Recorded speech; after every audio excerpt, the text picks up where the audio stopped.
ఈ నెల 23వ తేదీన విజయవాడలో జరగబోయే 2 న్యూ డెమోక్రసీ విప్లవ పార్టీల విలీన సభను జయప్రదం చేయాలని కోరుతూ శుక్రవారం అనుబంధ ఏలూరు జట్టు కార్మిక సంఘ ఆధ్వర్యంలో వాల్ పోస్టర్ల ఆవిష్కరణ కార్యక్రమాన్ని చేపట్టారు. ఈ వాల్ పోస్టర్ కార్యక్రమానికి హాజరైన ఐఎఫ్టియు ఏలూరు నగర సహాయ కార్యదర్శి గడసాల రాంబాబు, యూనియన్ ప్రెసిడెంట్ జగ్గవరపు రమణ మాట్లాడుతూ భారతదేశంలో కార్మిక వర్గానికి, కష్టజీవి వర్గానికి హక్కుల పరిరక్షణ కోసం పోరాడే సంఘాలు, పార్టీలు విప్లవ కమ్యూనిస్ట్ పార్టీలు మాత్రమే అని, ఆ సంఘాల కలయిక కార్మిక వర్గానికి హక్కులకు, జీతభత్యాల పెంపుదలకు, మెరుగైన వేతన ఒప్పందాల కోసం నిరంతరం పనిచేసే విప్లవ సంఘాలుగా విలీనం కావడం చాలా సంతోషకరమని తెలియజేశారు.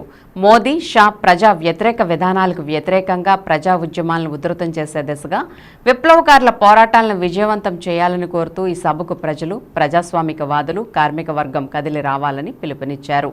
వాల్ పోస్టర్స్ ఆవిష్కరణ కార్యక్రమానికి మంగం అప్పారావు, ఈశ్వరరావు, అన్నవరం, పైడ్రాజు, కృష్ణ, జి నాగేశ్వరరావు, సంతకం అప్పారావు, తిరుపతిరావు, రమణారావు తదితరులు పాల్గొన్నారు.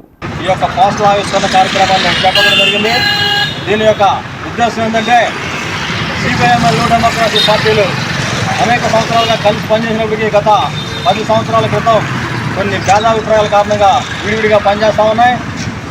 రేపు 23వ తారీఖున మళ్ళీ ఈ 2 పార్టీలు కూడా ఒకే పార్టీగా కలిసి పనిచేయాలని చెప్పేసి తీర్మానం చేసి 23వ తారీఖు విజయవాడ ఎంబీ భవన్ అంటే మాకినేని బసవపున్నయ్య భవనంలో ఈ యొక్క విలీన సభ నిర్వహిస్తూ ఉన్నాం.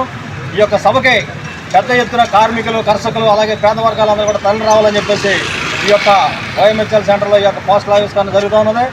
ఎందుకంటే ఈ దేశంలో, భారతదేశంలో నరేంద్ర మోడీ గారు అధికారంలోకి వచ్చిన తర్వాత అనేక కార్మిక వ్యతిరేక నిర్ణయాలు తీసుకోవడం కానీ, అలాగే రైతుల విషయంలో కూడా చాలా నిరంకుశంగా పోతూ రైతులు ఇబ్బంది పెట్టడం కానీ, ఇంకా అనేక మంది పేదలు ఇబ్బందులు పెట్టేటటువంటి పరిస్థితుల్లో సమిష్టి ఆలోచనతో మేధావులు, కార్మికులు, కర్షకులు అందరూ కూడా కలిసి పనిచేయాలనేటటువంటి ఒక ఏకైక లక్ష్యంతో సిపిఐఎంఎల్ న్యూ డెమోక్రసీ పార్టీలు విడిగా ఉన్నటువంటి 2 కూడా ఒకే పార్టీగా పనిచేయడానికి నిర్ణయించాయి. రేపు 23వ తారీఖున విజయవాడ మాకినేని బసవపున్నయ్య హాల్లో ఈ యొక్క మీటింగ్ జరుగుతూ ఉన్నది. ఏలూరు నుంచి పెద్ద ఎత్తున వందలాది మంది ఆ సభకు తరలి వెళ్ళడానికి సిద్ధం కావాలని చెప్పేసి ఈ సందర్భంగా తెలియజేస్తా ఉన్నాం.